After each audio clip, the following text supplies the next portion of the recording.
بسم اللہ الرحمن الرحیم۔ ناظرین کرام، اردو ورلڈ کی جانب سے قرآن فہمی کے سلسلے میں خوش آمدید۔ ہم سورۃ بقرہ کا آغاز کر چکے تھے اور سورۃ بقرہ میں ہم نے متقین اور کفار ان دونوں گروہوں کا تذکرہ ہم نے پڑھ لیا تھا۔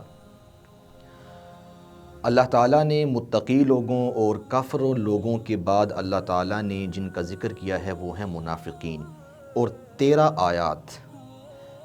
آیات میں اللہ تعالیٰ نے منافقوں کی کچھ نشانیاں، کچھ مثالوں کے ذریعے منافقین کا تذکرہ کیا ہے تاکہ ہم لوگ منافقین کو سمجھ سکیں اور اپنے آپ کو بدلیں کہ کہیں ہمارا شمار منافقین میں نہ ہو بلکہ ہمارا شمار متقین ان لوگوں میں ہونا چاہیے جن کا آغاز سورۃ البقرہ کے بالکل شروع میں ہے۔ اچھا، 13 آیات ہیں۔ ان 13 آیات میں اللہ رب العزت منافقین کی کچھ نشانیاں ذکر کرتے ہیں۔ سرسری طور پہ اس کو ذکر کرتے ہیں کہ منافقین جو ہیں وہ کہتے ہیں کہ ہم اللہ پہ، آخرت پہ ایمان لائے ہیں، لیکن وہ ایمان لانے والے نہیں ہیں، مومن نہیں ہیں۔ وہ اپنے خیال میں اللہ کو اور مومنوں کو دھوکہ دیتے ہیں، لیکن وما یخدعون الا انفسہم وما یشعرون، لیکن حقیقت میں وہ اپنے آپ کو دھوکہ دے رہے ہیں۔ یعنی وہ اپنی سمجھتے ہیں ہماری چالیں کامیاب ہو رہی ہیں اور ہم مال غنیمت لوٹ رہے ہیں، ہم نے اپنی جان اور ہم نے اپنا مال محفوظ کر رکھا ہے مسلمانوں سے جھوٹا ایمان لا کر، اور ہم ان کو دھوکہ دے رہے ہیں، لیکن حقیقت میں وہ اپنے آپ کو دھوکہ دے رہے ہیں۔ ان کے دلوں میں مرض ہے، فزادہم اللہ مرضا، اور اللہ ان کے مرض کو بڑھاتا ہے۔ ان کے دلوں میں کیا مرض ہے؟ نفاق والا مرض ہے، اور ان کے مرض کو اللہ بڑھاتا ہے۔ کس طریقے سے؟ ان کو ڈھیل دیتا ہے، ان کو ڈھیل دے رہا ہے، ان کی کچھ چالیں کامیاب ہو رہی ہیں اور ان کو کچھ نقصان نہیں پہنچ رہا، اللہ تعالیٰ ان کو ڈھیل دے رہا ہے، لیکن ان کے لیے دردناک عذاب ہے۔ اچھا، منافقین سے جب یہ کہا جاتا تھا کہ تم فساد نہ مچاؤ زمین میں، وہ کہتے تو ہم تو ہیں اصلاح کرنے والے، انما نحن مصلحون۔ انما کا جو یہ لفظ بتا رہا ہے کہ وہ تو کہتے تھے ہم تو ہیں اصلاح کرنے والے، ہم کہاں فسادی ہیں، لیکن حقیقت میں وہ فسادی تھے۔ وہ مومنین کی مخبری کیا کرتے تھے، اور کفار جو اسلام پہ طرح طرح کے اعتراض کرتے تھے، شبہات ان کے دل میں تھے، وہ آ کے مومنین کو بتاتے تھے تاکہ ان کے دلوں میں وسوسے پیدا ہو جائیں۔ اور پھر جب ان سے کہا جاتا کہ تمہارا ایمان تب معتبر ہے کہ جب تم یہ نبی صلی اللہ علیہ وآلہ وسلم کے صحابہ جو ہیں ان کی طرح ایمان لاؤ، تو وہ نعوذ باللہ کہتے کہ کیا ہم ان بے وقوف لوگوں کی طرح ایمان لائیں؟ یعنی وہ سمجھتے تھے کہ عقل مندی یہ ہے کہ جس طریقے سے ہم فراڈ کر رہے ہیں، وہ ان لوگوں کو بے وقوف سمجھتے تھے کہ جنہوں نے رسول اللہ صلی اللہ علیہ وآلہ وسلم کی دعوت پہ لبیک کہا اور پھر وہ مکہ کو چھوڑ کے گھر بار چھوڑا، بیوی بچے چھوڑے، جائیداد چھوڑی اور بے سر و سامانی کے عالم میں مدینہ پہنچے۔ وہ سمجھتے تھے کہ یہ بے وقوف ہیں اور وہ کامیابی صرف دنیاوی مفاد سمیٹنے کو سمجھتے تھے۔ اللہ تعالیٰ فرما رہے ہیں کہ نہیں، وہ نہیں، بے وقوف تم لوگ ہو۔ ایمان والے بے وقوف نہیں ہیں، بلکہ صحابہ کرام کو، سچے مومنین کو بے وقوف سمجھنے والے بے وقوف ہیں۔ اور جب وہ اللہ فرما رہے ہیں وَإِذَا خَلَوْا إِلَىٰ شَيَاطِينِهِمْ، جب وہ اپنے شیطانوں کے پاس اکٹھے ہوتے تھے، ان کے پاس خلوت میں جاتے تو وہ کہتے ہم تمہارے ساتھ ہیں، وہاں تو ہم بس مذاق کر رہے ہیں ان کے ساتھ۔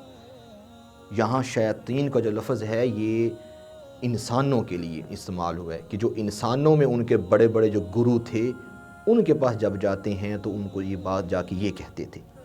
یہ ایسے منافق ہیں کہ انہوں نے ہدایت کے بدلے میں گمراہی خرید لی، اور کتنا گھاٹے کا سودا کیا ہے۔ تجارت تو وہ کامیاب ہوتی ہے جس میں بندے کا اپنا سرمایہ بھی محفوظ ہو، پھر نفع بھی کمائے، اور یہ کیسی تجارت تھی کہ انہوں نے ہدایت کے بدلے میں گمراہی کو سمیٹا۔ پھر اللہ تعالیٰ 2 مثالیں دے رہے ہیں، 2 مثالوں کے ذریعے منافقین کو سمجھایا، جس کا خلاصہ یہ ہے کہ اللہ کے نبی نے اس اندھیرے میں، اس کفر کے اندھیرے میں ایمان کی شمع روشن کی۔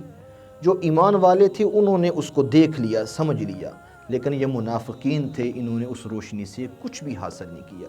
اور ایک جو مثال منافقین کی دی ہے اس کا خلاصہ یہ ہے کہ اللہ تعالیٰ کا جو اسلام ہے دین، وہ بارش کی طرح برسا جس طرح بارش رحمت بن کے برستی ہے، لیکن بارش ایسی ہو کہ سخت اندھیرا ہو، بجلی کی کڑک ہو، بجلی کی چمک ہو، یعنی ڈروناک منظر بناؤ، لیکن یعنی کہ اسلام ہے، اسلام کے ساتھ کچھ مصائب ہیں، کچھ پریشانیاں، کچھ تکلیفیں۔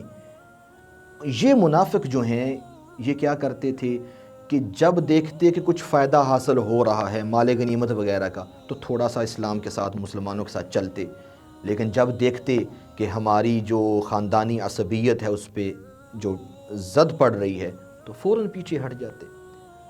منافقین، پہلی مثال میں ان منافقین کا ذکر ہے جو پکے منافق تھے، دل سے ہی ایمان نہیں لائے تھے، اور دوسرے وہ تھے کہ جو بس ان کا ایمان تھا لیکن کچا ایمان تھا، مفاد دیکھتے چل پڑتے پھر واپس ہو جاتے۔ یہ منافقین کا تذکرہ ہے۔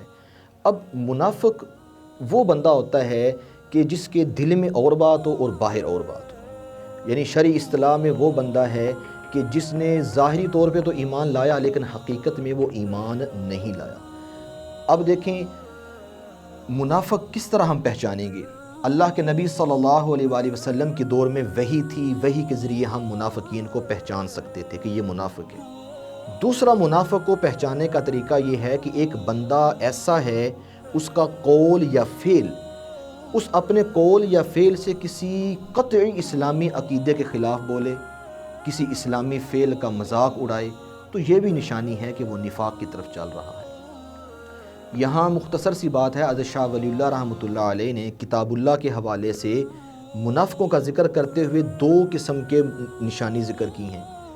وہ کہتے ہیں کہ منافقوں کو دیکھنا ہو تو آج کے دور میں جو بادشاہ ہیں، حکمران ہیں، ان کے وزیر مشیر لوگوں کو دیکھو کہ وہ اللہ کی مرضی کے بجائے وہ حکمران اور اپنے بادشاہ کی مرضی کو ترجیح دیتے ہیں۔ کسی کا قتل نہ حق ہو رہا ہے ان کو کوئی پرواہ نہیں، کوئی لٹ رہا ہے، کسی کی جائیداد جا رہی ہے، کسی کی عزت پامال ہو رہی ہے، ان کو اس چیز سے کوئی غرض نہیں، ان کو غرض ہے تو بادشاہ کی مرضی سے۔ اور دوسری وہ مثال دیتے ہیں کہ منافقین وہ لوگ بھی ہیں کہ ایسے دانشور لوگ، ایسے لوگ کہ جو اپنے آپ کو بڑے دانشور اور جدید سمجھتے ہیں، اور پھر اسلامی حکم، قربانی کا حکم ہے، پردے کا حکم ہے، اسلام کا اہم رکن حج ہے، زکوٰۃ ہے، ان کو ان پہ اشکال ہوتے رہتے ہیں کہ یہ پیسے کا ضیاع ہے، یہ فضول عمل ہے، تو یہ منافقین ہیں۔ تو جو اعتقادی منافق ہے کہ جو دل سے ہی ایمان نہیں لایا، وہ تو ہم اب معلوم نہیں کر سکتے کیونکہ وحی کا سلسلہ ختم ہو گیا، لیکن عملی منافق وہ آج کے دور میں بھی ہو سکتے ہیں، ہمیں ان سے بچنا چاہیے۔ ایک حدیث میں وہ چند چیزیں بتائی گئی ہیں جو منافق کی نشانیاں ہیں، یعنی مومن تو ان کے قریب بھی نہیں جانا چاہیے، یہ کام منافق کے ہیں، منافق ہوگا تو یہ کام کرے گا۔ مثلاً اس نے وعدہ کیا، وعدہ خلافی کر گیا، امانت میں خیانت کر گیا، بات کرتا ہے تو جھوٹ بولتا ہے، اور جب جھگڑا کرتا ہے تو پھر گالی دیتا ہے۔ یہ وہ چیزیں ہیں جو منافق کی نشانیاں ہیں۔ اللہ تعالی ہمیں نفاق سے بچائے اور ہمیں متقین میں شامل ہونے کی توفیق عطا فرمائے۔ وآخر دعوانا الحمدللہ رب العالمین۔